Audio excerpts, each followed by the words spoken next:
आज की कहानी। पत्नी हूँ, कोई खरीदी हुई चीज नहीं।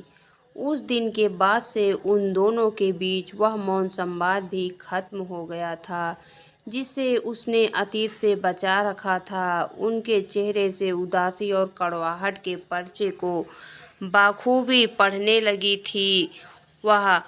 पर कब तक अनजान बनने का ढोंग करती, कब तक उनकी बड़ी बड़ी आंखों से खुद को बचाती। अंकुश की तरफ से उसने शब्दों की प्रतीक्षा बंद कर दी थी। क्या है उनके भीतर वह नहीं जानती। क्यों वह अपने भीतर की जलती हुई लपटों को उस पर डाल देते हैं। उनका मौन तृप्त को भीतर से कचोट देता है। इसे कहानी की शुरुआत कहें या सुखों का अंत। जब अंकुश उसे देखने गए थे, साथ में उनका छोटा भाई पलाश भी था, जो तृप्ति का सहपाठी था। दोनों में दोस्ती कुछ ऐसी थी कि तय किया गया कि वाद विवाद प्रतियोगिता में जो भी हारेगा वह जीतने वाले को किसी एक विषय में परफेक्ट बना देगा। परिस्थितियां चाहे जैसी भी हों, सौदा मज़ेदार था। लेकिन तृप्ति मेहनत वाले कामों से अक्सर दूर रहती, मस्ती में काम करती। प्रतियोगिता शुरू होने जा रही थी। पलाश के चेहरे पर जहां खौफ था, वहीं तृप्ति का चेहरा बेखौफ। पलाश स्टेज पर आया, अपने सा की वजह से हार गया। जब उसे शाबाश बोलना होता तो शाबाश बोलता, शाकाहारी को शाकाहारी और शकुंतला को शकुंतला। तृप्ति वाक्यांशों का सही प्रयोग करके प्रतियोगिता जीत गई। कॉन्ट्रैक्ट के मुताबिक तृप्ति ने गणित सीखने की फरमाइश की और बेचारे पलाश ने जी जान से तृप्ति को HCF speed, distance and time percentage निकालनी सिखाई। इस निरंतर साथ से दिल में पलाश के लिए एक जगह बन गई थी। कंधे आपस में छूने लगे। कभी वह तृप्ति के दुपट्टे पर बैठ जाता और दुपट्टा खींचते वक्त उसका पूरा दुपट्टा ही गिर जाता। तब पलाश खुद उठकर उसका दुपट्टा संभाल देता। छोटी छोटी चीज़ें तृप्ति के लिए बहुत मायने रखती थीं, लेकिन पलाश तो चंचल अल्हड़ नटखट था। उसे इन सब बातों से कोई फर्क नहीं पड़ता था। ना तो वह रोमांटिक फिल्में देखता, न मिल्स एंड बोन्स के उपन्यास पढ़ता। उसके पास तो बहस करने के लिए राष्ट्रीय अंतर्राष्ट्रीय घटनाक्रम होते, पढ़ने को पत्र पत्रिकाएं होती। पलाश तृप्ति को राजनीति से संबंधित बातें बताता और तृप्ति उसे रोमानी उपन्यासों की कहानियां चटकारे ले लेकर सुनाती। खूबसूरत सी यह दोस्ती शायद प्रेम का रूप लेती। लेकिन अगले कुछ दिनों में ही अंकुश का रिश्ता तृप्ति के लिए आ गया। अंकुश के घरवालों ने पहली नज़र में तृप्ति को पसंद कर लिया। 1 महीने के भीतर ही वह उस घर की बहू बन गई। तृप्ति और अंकुश के स्वभाव में बेहद फर्क था। तृप्ति हंसमुख और चंचल थी तो अंकुश गंभीर चिड़चिड़े स्वभाव के। पहली ही रात उन्होंने अपने कड़वेपन का सबूत दे दिया था। तृप्ति अपने कमरे में बैठी उनका इंतजार कर रही थी। उसे नींद आ रही थी कि अंकुश आए और बदबू का एक भभका उनके साथ ही भीतर घुसा। आते वह बिस्तर पर औंधे मुंह गिरे और कुछ ही देर में गहरी नींद में डूब गए।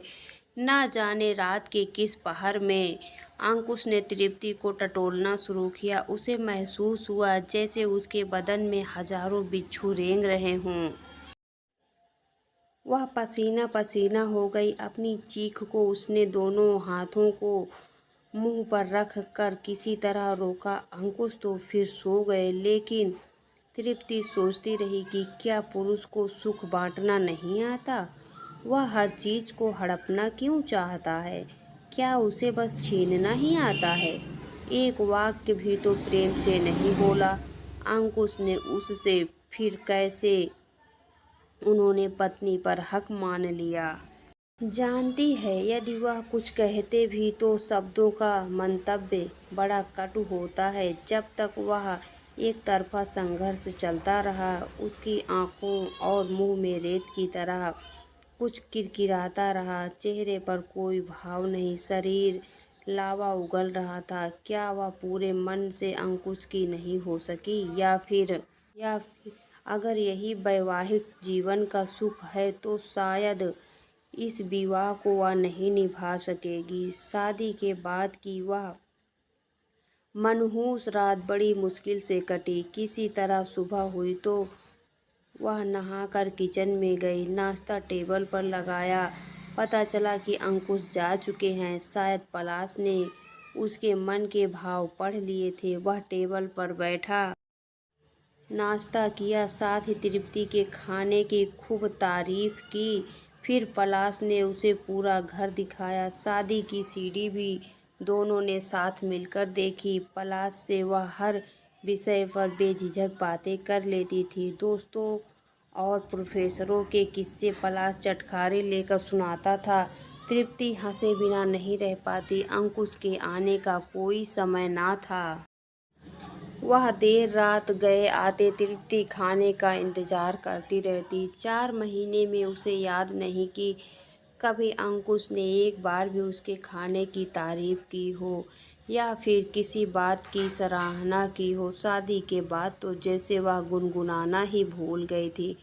अंकुश के पास समय नहीं था। अब पलाश भी ट्यूशन पढ़ के देर से घर आता।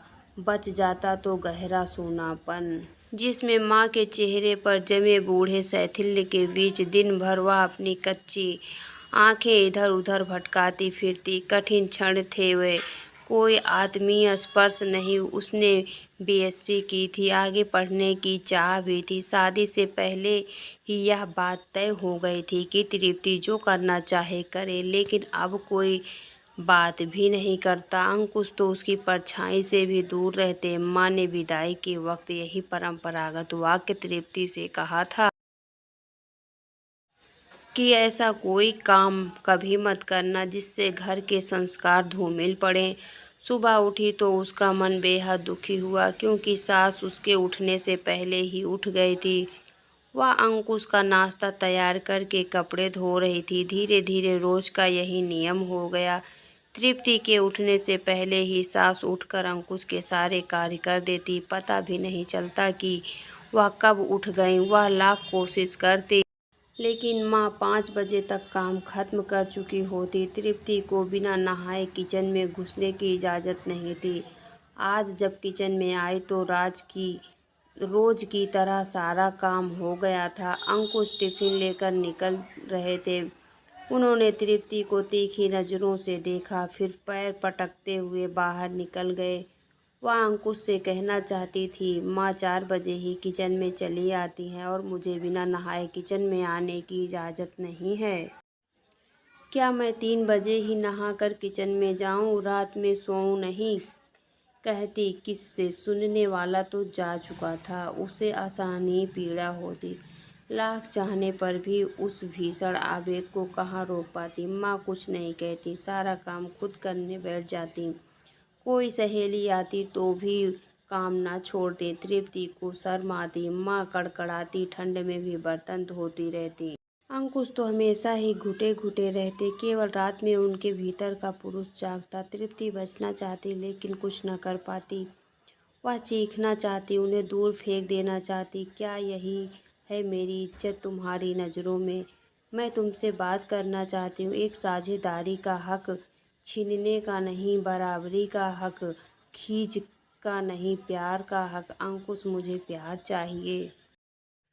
पर उसकी आवाज़ अंकुश तक न पहुंच पाती। एक दिन सुबह उठते ही तृप्ति को झकझोरते हुए वह बोले, आज ऑफिस से कुछ लोग आ रहे हैं। दोपहर के खाने पर खाना स्वादिष्ट बनाना, मेरी बेइज्जती नहीं होनी चाहिए, समझी?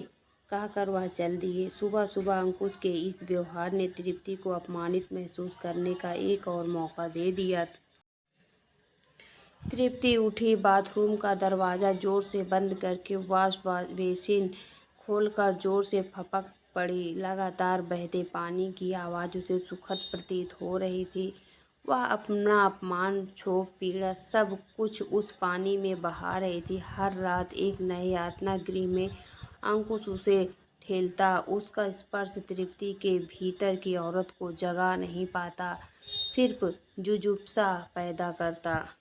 उस शाम अंकुश दोस्तों के साथ जल्दी घर आ गए। सबके सामने उनका रूप बदल जाता, वह संवेदनशील होने का दिखावा करते।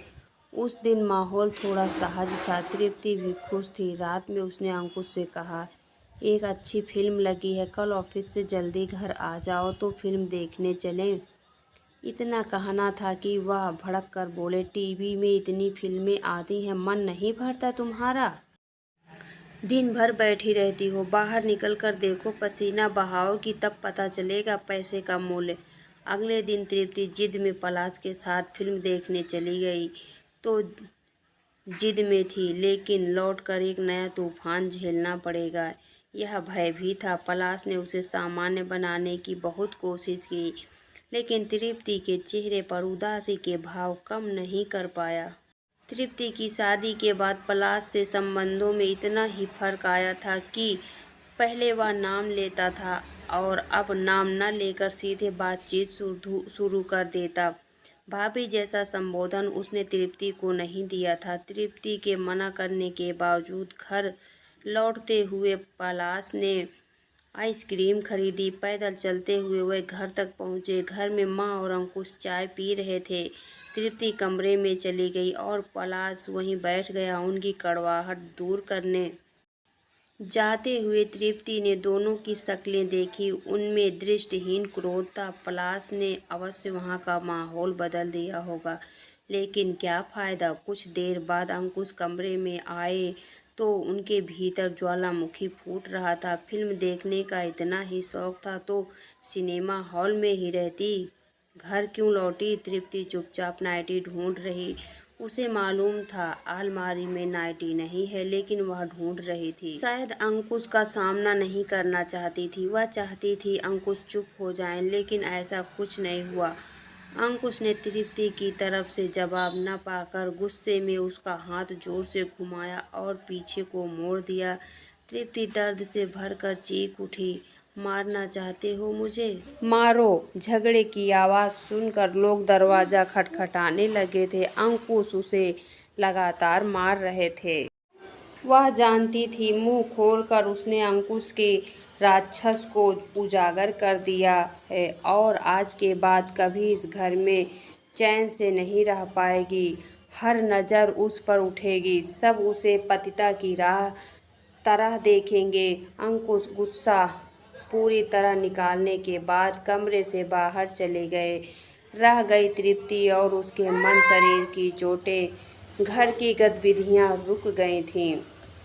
तृप्ति को सास की ओर से दूसरे युद्ध की भी अपेक्षा थी और वह इसके लिए भी तैयार बैठी थी। रात हो गई, वह वैसी ही पड़ी रही, अपने जख्म देखती हुई। कब नींद आई पता नहीं चला। सुबह धूप ने कमरे में रोशनी फैला दी थी। बेहोशी भरी नींद से वह जागी। शरीर दर्द से टूट रहा था, मन में घुटन सी थी। घड़ी सुबह के 10 बजा रही थी। अंकुश शायद ऑफिस जा चुके थे। घर में खामोशी थी। बाहर से आवाज़ें आ रही थी, मटर, गोभी, पालक, फल ले लो। उसने अपनी आंखें बंद कर ली। अचानक दरवाज़ा खुलने की आवाज़ आई। एक जानी पहचानी आवाज़ उसकी ओर बढ़ी। पैरों के ठीक पास पलंग पर खटका हुआ। तृप्ति, यह क्या हाल बना रखा है? उसकी आंख खुल गई। इसकी तो वह उसे रोकते हुए बोला, लेटी रहो, मत उठो। तृप्ति ने उसकी ओर नहीं देखा। वह तृप्ति के बालों को सहलाते हुए बोला, क्यों सहती हो यह सब? पागल हो तुम? उसका हाथ पकड़ा, चोटों को सहलाया। आंखें मूंदे मूंदे ही तृप्ति को लगा मानो उसकी पीड़ा खत्म हो रही हो। कठोर मन कब पिघल गया पता ही नहीं चला। रुका हुआ बांध जैसे टूट पड़ा। पलाश के सीने से लगकर फूट फूट कर रोने लगी। पलाश ने जोरों से उसे बाहों में भींच लिया।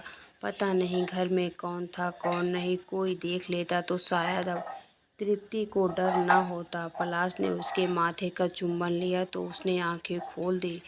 दोनों ने एक दूसरे को देखा, जैसे बरसों बाद मिले हों। लगा जैसे अनजान सी शक्ति मन और शरीर में आ गई है। पलाश की आंखों को देखकर अब हर चुनौती का सामना करने के लिए तैयार थी। पलाश ने उसका चेहरा अपनी ओर घुमाते हुए बोला, अब तुम्हें कोई कुछ नहीं कहेगा। मैं भी देखूं कि किसकी हिम्मत है जो तुम्हें छू भी सके। अच्छा, अब तैयार हो जाओ, मैं तुम्हें एक पल के लिए भी यहाँ नहीं रहने दूंगा। कहता हुआ पलाश चला गया। वह पलाश के स्नेह भरे स्पर्श के एहसास से भरी बैठी रह गई। असीम सुख के साथ उसने अपनी आंखें मूंद ली। आंखें खुली तो कमरे में मंद रोशनी थी। छोटे से नीले बल्ब का प्रकाश फैल रहा था। उस प्रकाश में पलाश की महक घुली थी। प्रकाश, पलाश कितने एक जैसे हैं दोनों नाम। वह सोचने लगी। अजीब से सुख का एहसास हुआ। कुछ खटकने की आवाज़ आई। मेज पर जोर से कुछ गिरा। इस पर साइन कर दो। यह अंकुश थे। कुछ देर के लिए वह अनसुना किए लेटी रही। फिर जैसे असीम ताकत आ गई हो, उसने पेन उठाया। आत्मविश्वास से कागज पर साइन कर दिए। शायद तलाक के कागज थे। अंकुश ने उसे ऐसे देखा जैसे विश्वास ही ना हुआ हो। तृप्ति ने सूटकेस उठाया, अलमारी से कपड़े निकाले, एक एक कर सूटकेस में भरती रही।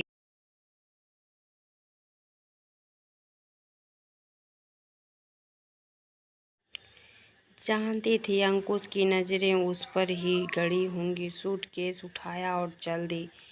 निकलते वक्त एक बार मुड़कर देखा तो अंकुश का झगड़ालू, जिद्दी, चतुराई से अपरिचित खेल में हारे हुए बच्चे सरीखे दिखे। आज की कहानी आप लोगों को कैसी लगी कमेंट में ज़रूर बताएं। प्लीज़ चैनल को सब्सक्राइब अवश्य कर लें।